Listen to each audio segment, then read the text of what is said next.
nos bendiga en esta mañana. Hermanos, leyendo un poco algunas historias, me encanta leer algunas historias de hombres que han marcado la historia, ¿no? Personas que han marcado la historia. Gracias, hermano Casey. Que ha marcado la historia, ¿no? ¿Podría usted recordar a alguien que haya marcado la historia? Cristóbal Colón. Ya. Marcó la historia porque, de acuerdo a la historia misma, descubrió América. ¿Ya? ¿Algún otro libertador, alguien que haya marcado una historia? Bernardo Higgins, arrancó. Bernardo Higgins. Bernardo Higgins. Hay una de las historias que me apasionó una vez cuando la leí, que tiene que ver con, dice la historia de Escocia, el libertador de Escocia, ¿no? No recuerdo el apellido, pero el nombre es Bruce, ¿no? El apellido estaba tratando de recordarlo. No es Bruce Lee, no. Ya, Bruce. Y cuentan de que él en una... Bueno, cuando comenzó toda la revolución, por llamarlo de una manera, para liberarse un poco de la mano de los ingleses que los tenían de alguna manera ubicados dentro de lo que era su imperio inglés. En muchas ocasiones él fue a la guerra, fue a la batalla, ¿no? Con la idea de dar libertad a Escocia. Pero la inexperiencia y también cuenta la historia que la mayoría de las personas que lo acompañaron en esta expedición para liberarse de la mano de los ingleses eran soldados muy jóvenes, ¿no? No eran personas adultas, eran muy jóvenes. Y por lo tanto no tenían mucha experiencia en lo que era estrategia de guerra, solo tenían la pasión, solo querían ser libres, pero cuando se enfrentaban a un ejército preparado, allí se encontraban con la diferencia de la experiencia, de la capacidad, ¿no es cierto?, que podían tener y que tuvieron el ejército inglés, ¿no? Ustedes no más recordarán la experiencia que tuvieron los argentinos con los ingleses por la isla Malvinas, ¿no es cierto? Que una de las razones por las cuales perdieron la guerra fue precisamente por la inexperiencia, la falta de una capacitación profesional, especialmente porque los turcas y los soldados ingleses eran verdaderas máquinas de matanza, ¿no? Pero adiestrados. Y bueno, y perdió muchas guerras, Bruce perdió muchas batallas, ¿no? Muchas batallas, y finalmente tuvo que huir, ¿no? Y huyó hacia una isla, ¿no? Una isla, y allí estuvo por varios meses, allí prácticamente escondido, porque lo buscaban por ser uno de los caudillos de Escocia. Y él, caminando muchas veces por la playa de esa isla, pensaba y decía, ¿por qué la vida ha sido tan injusta para con nosotros? Si lo único que hemos tratado de ser un país libre, ser un territorio libre, no queremos tener el dominio de una potencia como era Inglaterra. Y lo que queremos es ser un país libre, no nos aspiran otras cosas, ¿no? Pero hemos sido vencidos en muchas de nuestras batallas. Y dice la historia de que mientras él caminaba todos los días por la playa de esa isla, un día él se quedó detenido mirando el trabajo de una araña. No sé si ustedes alguna vez se han detenido a mirar algún bichito haciendo su tarea. Yo a veces me he puesto a mirar las hormigas, ¿no? Yeah. Pero él se quedó mirando cómo una araña trataba de urdir su telar, pero en el empeño de urdir el telar, muchas veces la araña caía. Pero lo interesante para él era que al ver ese bichito, la araña volvía nuevamente a retomar, ¿verdad?, su tarea.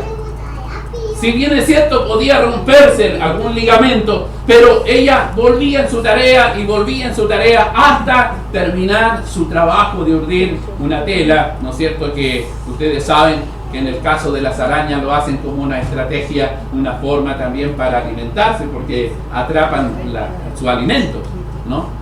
Por lo tanto, él se dio cuenta la insistencia, la perseverancia, la constancia que era tan importante para esa araña para cumplir su objetivo.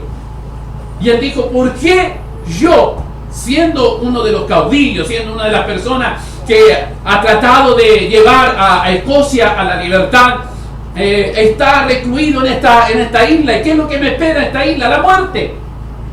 Voy a llegar a ser viejito, seguramente voy a llegar a ser una persona ya de muchos años, pero no vamos a tener una patria libre. Y él dijo, entonces esta araña me está dando a mí la señal que me tengo que poner de pie. Si bien es cierto, hemos perdido batalla, pero no hemos perdido la guerra. Y dice la historia que Bruce se levantó de esa contemplación, de ese momento, que mirando la araña que estaba enseñándole algo, y se puso de pie y formó un ejército que finalmente fue la que le dio la libertad, y hoy día conocemos a Escocia como un país libre. Hermanos amados, quizás en la vida nosotros hemos intentado hacer muchas cosas, pero las situaciones, las circunstancias, las situaciones de la vida muchas veces no han sido tan mezquinos, por decirlo de una manera, ¿verdad? El éxito o la prosperidad o el cumplimiento de los sueños, que a veces nos hemos quedado sentados diciendo, hasta aquí nomás puedo llegar, ¿no es cierto? Ya no hay nada más que pueda hacer, ya todo está acabado, ya no voy a lograr nada en la vida. Pero sin embargo, nosotros los cristianos, los hijos de Dios, sabemos de que la historia para nosotros puede ser distinta si finalmente ponemos nuestra mirada y nuestra confianza en un Dios de poder. Amén. En un Dios que nos da toda la fuerza, que nos puede dar nos puede dar todos los recursos que sean necesarios para lograr ese objetivo, esa meta, ese sueño que está en nuestro corazón. Amén. Cuando yo estoy leyendo este pasaje de Isaías 54, capítulo 54, versículo 1 al 5, nos estamos refiriendo al pueblo de Dios, al pueblo de Israel. Ahora, ustedes se saben algún versículo de memoria. Hay un versículo de memoria que yo creo que todos se lo saben. ¿Cuál es el versículo de memoria? Pastor, nada me faltará. Sí, gracias, pastora. También sirve. Pero hay un versículo, hermano, en el Nuevo Testamento, en capítulo, en el libro de Juan.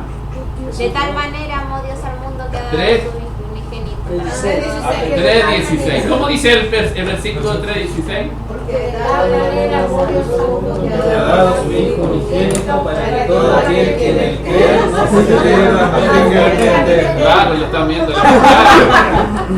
¿Ya? Ahora, fíjense que ese versículo a mí me dice mucho, porque tiene que ver con el propósito de Dios. A veces nosotros pensamos que el propósito de Dios fue enviar a su Hijo para que muriera en la cruz. Hace unas par de semanas estábamos metidos en todo esto de la Semana Santa, ¿no? Y pensamos, que Dios mandó a su Hijo a morir en la cruz y eso y eso. Entonces. Pero hay algo, hay una clave en ese versículo. David, ponelo por favor de nuevo. Hay una clave. Porque de tal manera amó Dios al mundo que ha dado a su Hijo unigénito. ¿Para qué? Para que todo aquel que en Él cree, dice, básicamente tiene que ver con creer en Dios, ¿verdad? La plataforma para lograr todas las cosas que deseamos y anhelamos en nuestra vida es creer en Dios. Para que todo aquel que en Él cree, dice, no se pierda, vale decir salvación, ¿no es ¿cierto? Y lo otro que es interesante, y ahí es donde yo me quiero detener, más tenga vida eterna. A veces nosotros nos referimos al tema de la vida eterna como a la vida después de la muerte. ¿Sí o no? Sí. Cuando hablamos de vida eterna parece que nos estamos refiriendo a la vida después de la muerte, después de que partamos de esta tierra, ¿no? Ahora, pero la vida eterna, queridos hermanos, vamos a comenzarlas a vivir primero cuando hayamos creído en Jesucristo como nuestro Salvador personal. Segundo, cuando la muerte de Jesucristo, la sangre de Jesucristo, haya significado para nosotros la salvación de nuestra vida. Y en tercer lugar, la vida que Dios ha prometido para nosotros, que es vida eterna. En otras palabras, vida abundante. Diga conmigo, vida abundante. Vida abundante. ¿Saben lo que Dios desea? Que tú y yo vivamos vidas abundantes. ¿Qué significa la vida abundante? La vida abundante es disfrutar de las bendiciones, de lo que Dios tiene para con nosotros. Amén. Podemos señalar que la máxima provisión de Dios para con los hombres es el amor que Él ha tenido para con los hombres mismos. Esto incluye, queridos hermanos, esto incluye a toda la humanidad, a los despreciados de este mundo, a los afligidos de este mundo, a los que sienten que no tienen nada en este mundo, pero también el amor de Dios alcanza, incluyendo a sus propios enemigos. Amén. A sus propios enemigos. Podemos ver, ayúdame un poco, David, Lucas 23, 34. Jesús, hermano, aún en el sufrimiento más extremo, es capaz de hacer algo que ningún hombre a veces pudiera hacer en la vida. Y Jesús decía: Padre, perdónalos a quienes tenían que perdonar. Perdónalos porque ellos no saben qué hacen, lo que hacen. Y repartieron entre sí sus vestidos echando suerte. Estaba hablando de aquellos que lo estaban hiriendo. Estaba hablando de aquellos a los cuales estaban produciéndole un dolor tan inmenso en la cruz del Calvario. Jesús tuvo la capacidad de amar incluso hasta sus propios enemigos. Amén. En estos días, cuando he escuchado, me han llamado algunos pastores, algunas personas también, amigos, han llamado sobre el tema de lo que ha estado sucediendo en los campos, de la quema de las iglesias. Y algunos dicen: ay, que nosotros tenemos que poner una declaración, tenemos que hacer una declaración, tenemos que ir al diario, tenemos que... Yo le dije a un pastor, pastor, perdóneme, pero yo creo que lo que tenemos que hacer no es precisamente eso. Lo que tenemos que hacer es doblar nuestras rodillas, confiar en un Dios que tiene todo el poder. Nosotros no podemos tomar las armas para defendernos, porque el que está por delante de nosotros es el Señor. Él es el que nos defiende. Amén. ¿Ya? Y por último, tenemos que seguir amando a aquellos que nos puedan ofender, a aquellos que nos pueden hacer mal. Difícil, pero es la tarea. Amén. Por lo tanto, si el amor de Dios es capaz de poder amar hasta a sus propios enemigos, en el versículo número 1 del capítulo que he leído de Isaías, tiene que ver, queridos hermanos, con fortalecernos en medio de las dificultades. Regocíjate, oh estéril, la que no daba luz levanta canción y da voces de júbilo, la que nunca estuvo de parto, mas son los hijos de la desamparada que los hijos de la casada, ha dicho Jehová de los ejércitos. Los mayores problemas de este mundo son, queridos hermanos, y todos los conocemos, como por ejemplo el hambre. Amén. El hambre, la miseria, la vida de muchas personas que están marginados, el dolor, la guerra, la soledad, las pugnas, el odio. Esos son los males de este mundo, pero que no solo son de este mundo. Amén. Son los que se ha vivido desde la creación en adelante. Amén. Desde la creación nosotros hemos visto el temor, el hambre, la miseria, las personas marginadas, las personas que están viviendo el dolor, la guerra, la soledad. Estos versículos, queridos hermanos, tratan sobre Israel, sobre los 400 años que ellos tuvieron bajo el dominio egipcio en su vida.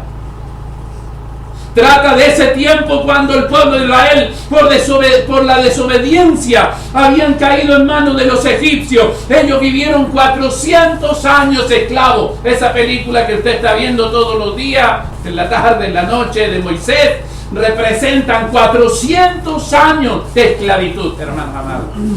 400 años de esclavitud. Ahora, representa los 40 años que Israel, después de haber sido libertado, va a vagar por el desierto. Podemos recordar la vida de muchos hombres y mujeres bíblicos que están en la Biblia,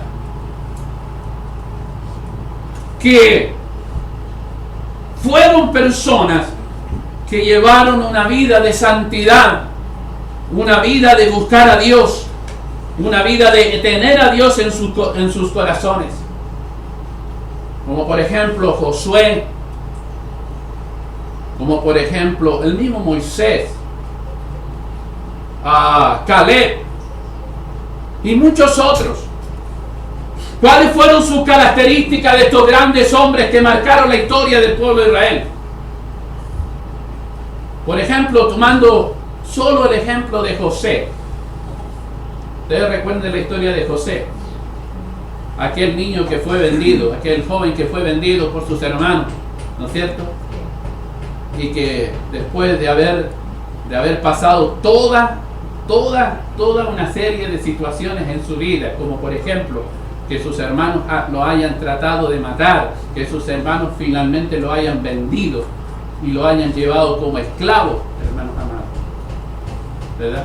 Si solo miramos, estoy tratando de pensar que ustedes saben la historia para no entrar en detalle, pero si pensamos solo en la historia de José, ¿cuáles fueron las características que a José lo hizo ser un gran hombre? Ustedes recuerdan que José llegó a ser el segundo hombre más importante de un imperio como el imperio egipcio, ¿no? Siendo un hombre hebreo, ¿por qué no un egipcio? Amén. ¿Por qué no un egipcio? ¿Por qué no un hombre de la propia tierra? De su propio imperio, ¿no? ¿Por qué Faraón lo puso como la persona más importante después de él frente a todos los demás? Porque él tenía ciertos principios, había en su vida ciertos principios que iban a ser importantes, y las características de estos principios eran, por ejemplo, José fue un hombre honrado. José fue un hombre honrado. Él nunca fue consumido por lo que lo rodeaba. Él nunca fue consumido por la grandeza que él podía llegar a tener. Hoy día se habla mucho del tema de los políticos que se aprovechan del poder para enriquecimiento personal, ¿verdad? Todo esto que nosotros conocemos es porque de alguna forma la oportunidad, dice, es la que hace que el individuo tome, ¿no es cierto?, ciertas posibilidades, ¿no? Entonces, pero José, teniendo todas las posibilidades, siendo el segundo hombre más importante, él no pensó, voy a levantar un gran imperio para mí, me voy a aprovechar de todo esto, ¿ya? Por último voy a hacer algo como algo voy a hacer nepotismo.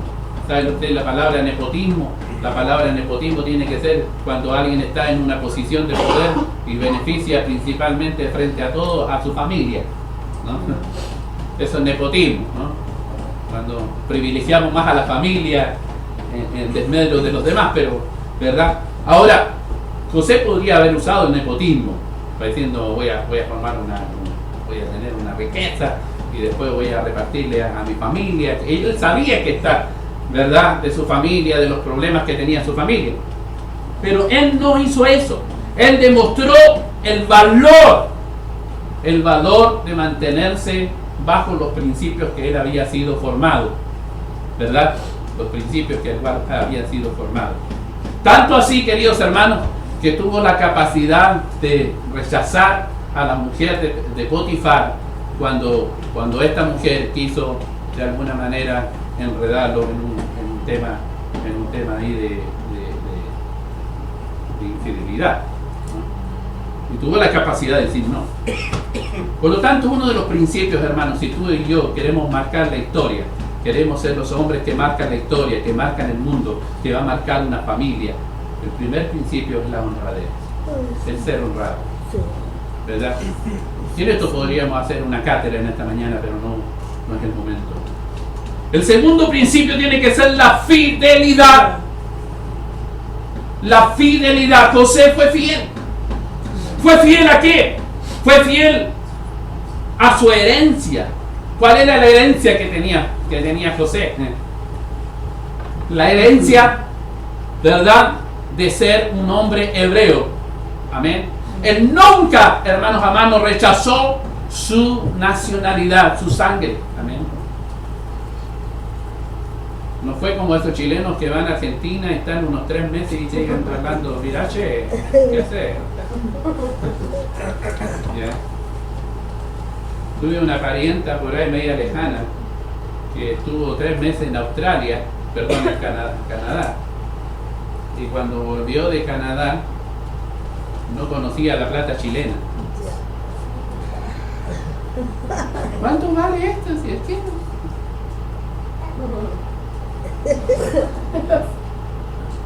¿entiendes? Pero él fue fiel a su herencia, a su nacionalidad, a su sangre. Amén. En segundo lugar, fue fiel a su pueblo, al pueblo al cual él pertenecía. Fue fiel a sus hermanos. ¿Por qué fue fiel a sus hermanos? Porque él, en un momento cuando él pudo haber hecho justicia, ¿sí o no? Sí. Cuando los tuvo aquí frente, después que lo habían matado, que lo habían tratado de matar, después que lo habían tratado de aniquilar, de haberlo vendido y haberle hecho todos sus males, José podría haber dicho, ya, ahora ese es mi tiempo, ahora viene la mía, ¿no? ¿Ya? Y haberlos liquidado. Pero no, él fue fiel. Amén. Fue fiel a las autoridades, ¿no? Ustedes recuerdan que el haber, imagínense, hermano, cuando fue llevado preso a la cárcel. ¿Por qué fue llevado preso? ¿Lo recuerdan? Claro, precisamente cuando se negó a la esposa de Potifar, la mujer le levantó una calumnia y dijo que él había sido el que, en realidad, pero hay un antecedente que yo siempre lo menciono, de que si Potifar, el esposo de esta mujer, ¿no es cierto?, le hubiese creído a la mujer, ¿sabe lo que hubiese hecho? Hubiese matado a José. ¿Pero por qué lo mandó preso? Porque tenía sus dudas. Lo hizo seguramente por salvar la vida de José, pensando, ustedes saben, nosotros llegamos a conocer a nuestras esposas después del tiempo. En todos los sentidos, no me malinterpreten. Que voy a tener problemas en mi casa y después. En todos los sentidos. Pero Potifar conocía a su esposa, seguramente. Ahora, él fue fiel a las autoridades. Estaba diciendo de la cárcel. Ustedes saben de que José llegó a ser uno de los jefes dentro de la cárcel, ¿no? No el que en el mundo de la jerga delictual se llamará el jefe de, el jefe de la carreta, ¿no? Que la lleva. Pero no, él llegó a ser una persona importante dentro de la cárcel, está siendo un preso, siendo una persona que está ahí. Ahora, ¿por qué? Porque él tenía un respeto hacia la autoridad. ¿Están conmigo, hermano? O sea, ¿qué quiero decir? ¿Cuáles son los principios para poder llegar a ser un hombre y una mujer que marca la historia?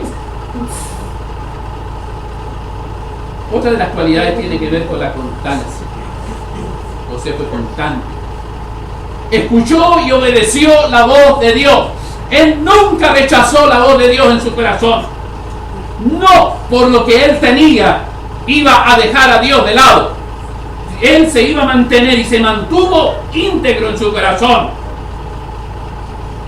Lo que había en su corazón era la fe en Dios.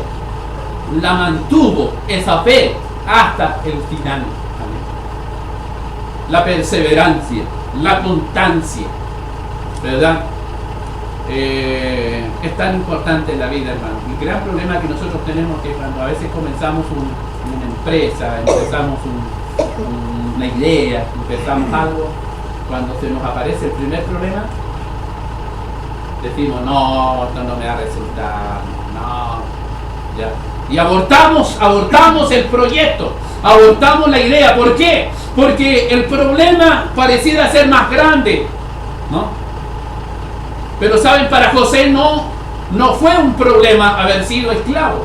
Para José no fue un problema a los propósitos que Dios podía estar desarrollando en él, las situaciones que él estaba viviendo. Él fue un hombre constante. La constancia, la perseverancia, hermano, lo llevará a usted al éxito, al éxito. Quizá no ahora, pero en algún momento de su vida usted podrá mirar hacia atrás y decir, oh, todo lo que tuve que vivir, todo lo que tuve que pasar, ¿verdad? La siguiente es que José tuvo la capacidad de perdonar. Fue capaz de perdonar la maldad de sus hermanos. Fue capaz de perdonar las intenciones que habían en el corazón de sus hermanos. Fue capaz de perdonarlo. Otro de los principios que usted quiere marcar la historia es tener la capacidad de perdonar. Perdonar a aquellos que nos ofenden, perdonar a aquellos que nos hacen mal, perdonar. Un hombre es perdonador. Otra de las razones por las cuales debemos tener en consideración, hermanos, y están allí en los versículos 2 y 3, dice, ensancha el sitio de tu tienda y las cortinas de tus habitaciones sean extendidas, no sean escasas, alarga tus cuerdas, refuerza tus estacas, porque te extenderás a la mano derecha y a la mano izquierda, y tu descendencia heredará naciones y habitará las ciudades asoladas. Uno de otros principios, hermanos, si usted quiere marcar la historia, yo quiero marcar esta historia, es pensar y actuar en grande. El gran problema, hermanos, que tenemos nosotros los latinos americanos, especialmente en nuestra mentalidad de latino, la mentalidad de que somos pobres, de que no tenemos nada, de que no me va a resultar. La capacidad que tenemos, hermanos, es tan grande de la que Dios nos ha dotado que podemos alcanzar los ideales más impensables a veces en nuestra vida. Amén. En pensar en grande. Amén. En pensar en grande. ¿Por qué? Yo salgo a reducir este ejemplo. ¿Por qué nosotros, hermanos los chilenos, cuando tenemos un auto 0 kilómetros, full equipo, ¿ya? Full equipo, no sé, de la marca más cara, ¿no? Y lo estacionamos frente a la puerta de nuestra casa y el vecino sale y dice, oh, vecino, se compró un auto. Sí, hay un autito nomás, un autito. ¿Me fijaba en ese detalle? No, sí, una cosita nomás por ahí, yo me la compré ya. ¿Cómo que? Si usted le pregunta a un argentino que tiene afuera de su casa una citroneta amarrada con alambre, el argentino, ¿sabe lo que va a decir? Mi carro. Es mi carro. ¿Ah? Pero nosotros tenemos un autito. El argentino tiene un carro. El argentino tiene no sé, un palacio. Nosotros tenemos una casita. Siempre la hita. Es la mentalidad que tenemos, ratona. Más humilde que una sopita de pan. ¿Ah? Más humilde que una sopita de pan. Más humilde. Un vecino se está comiendo un asado. Sí, una cosita nomás ahí que ¿ya? Porque es la mentalidad que tenemos, ¿se dan cuenta? Es la mentalidad. Ahora, ¿qué es lo que Dios estaba diciéndole al pueblo, hermano? Y nos dice a nosotros, ensancha ¿Qué vas a ensanchar? Primero tu mente, hermano. Ensancha tu mente. Tú eres capaz. Tú somos capaces de lograr las cosas más impensables. Amén. ¿Por qué? Porque Dios nos ha dado todos los recursos que son necesarios. Nos ha dado la vida, nos ha dado la salud, nos ha dado el entendimiento, la capacidad, hermanos amados, de pensar. El problema de nosotros es que a veces somos tan flojos que ni siquiera pensamos. ¿Me levantaré hoy día o no me voy a levantar? ¿Yeah? Pensar. Enchanza tu mente, hermano. Es lo que Dios te dice esta mañana, escucha bien. Ensancha tu mente. Ten una mente de victoria, no de derrota. Tengamos una mente de lograr cosas, no de estar derrotados. Amén. Si bien es cierto, a veces no tenemos nada en nuestro bolsillo, pero será momentáneo. Ya vendrá. El gran problema es que nosotros nos metemos la mano en el bolsillo. No tengo nada, pobre de mí. Pero la Biblia nos enseña acerca de la fe. Nos dice que la fe es la certeza de lo que se espera, la convicción de lo que no se ve. Usted puede creer en lo que no tiene como si lo tuviera. Amén. ¿Sí o no? Amén. Ensancha tu corazón, hermano. Tu corazón no es un músculo pequeño. Tu corazón puede ser un gran corazón de amar a los demás, de creer en los demás. Ensancha tus sueños. ¿Cuáles son tus sueños, amados hermanos? ¿En qué has puesto tus sueños? A veces hemos puesto nuestros sueños en lo que tenemos. Por eso es que nuestros sueños son pequeños. ¿Sí o no? Porque nuestros sueños a veces son tan así, pequeñitos. No, es que soy pobre, no. No, ve. Tener una casa, no, imposible, no.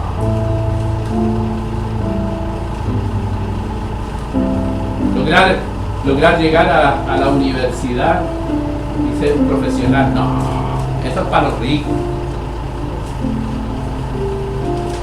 Los sueños, hermano, los sueños son los que Dios bendice, amén. Amén. Dios bendice tus sueños, pero ensánchalos, que no sean pequeños.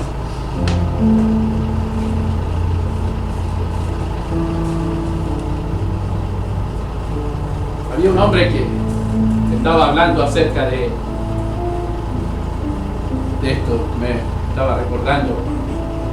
Dice que habían dos personas orando en el altar. Y había una mujer que estaba orando, pidiéndole al Señor que le diera un pedacito de pan.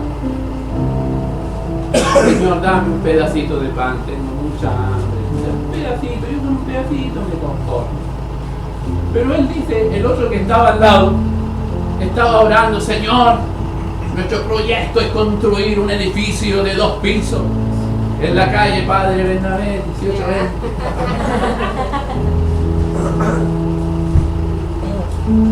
Pero la mujer hablaba con tanta insistencia, con tan fuerte, que en un momento estuvo perturbando la oración de aquel que oraba por este edificio, por todo. Entonces él se levantó y dice, le tocó la mano del hombro a la mujer y le dijo, levántate, toma, aquí tienes 5.000 pesos, anda y compra lo que necesitas para comer. Mira que yo estoy orando por un proyecto mayor. No me interrumpa. Porque en la medida de tus sueños es lo que vas a lograr, hermano. Amén.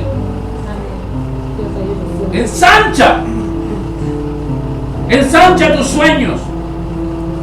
En el caso de Josué, por ejemplo, él ensanchó las tiendas y él pudo llevar a Israel, al pueblo de Dios, a la tierra prometida. Ya no más limitaciones, hermano. Ya no más limitaciones. Aunque muchas veces lograr marcar la historia significa que hay que trabajar. Porque las cosas no vienen así. Tú no te vas a quedar y decir, voy a enchanchar mi mente, voy a enchanchar mi corazón, voy a echar mis sueños, voy a quedar sentadito en la casa. No, hermano, por medio del trabajo, por medio de la obra de tus manos, Dios la va a bendecir. Amén. Saca de tu mente los miedos. Saca de tu mente los miedos. En el versículo 4 dice, no temas, pues no serás confundida. Escucha bien, hermano, no te avergüences, porque no serás afrentada, sino que te olvidarás de la vergüenza de tu juventud y de la afrenta de tu viudez, no tendrás más memoria. Saca de tu mente los miedos. Los miedos son los que nos obstaculizan para lograr el éxito de la vida. Los temores.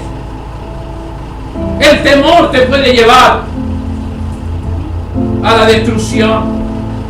El miedo nos limita de ver el final y obtener la victoria. Es que tengo tanto miedo. Tengo miedo, los miedos. Y por último, otro de los valores importantes es la intimidad con Dios. Nada de este mundo vamos a lograr si no tenemos una intimidad con Dios. Este es el momento cuando tú entras a tu casa, cierras tu puerta, dice la palabra. Y ese Padre que ve en el silencio,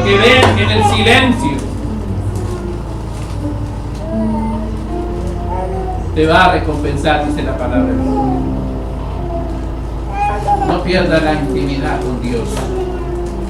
No perdamos la intimidad con Dios. Es interesante que Dios desea, hermano, estar con nosotros. Si hay algo que Dios está cada día, es que desea estar con nosotros. Dios nos bendiga en esta mañana. Tú y yo podemos ser victoriosos. Su palabra dice que serán ustedes más que victoriosos. Entonces, ¿qué es lo que tienes que hacer? Ensanchar tu mente, ensanchar tu cabeza, tus sueños, tu corazón, y poner tu vida delante de Él. Y Él hará. Amén. Él hará. Póngase de pie, vamos a orar.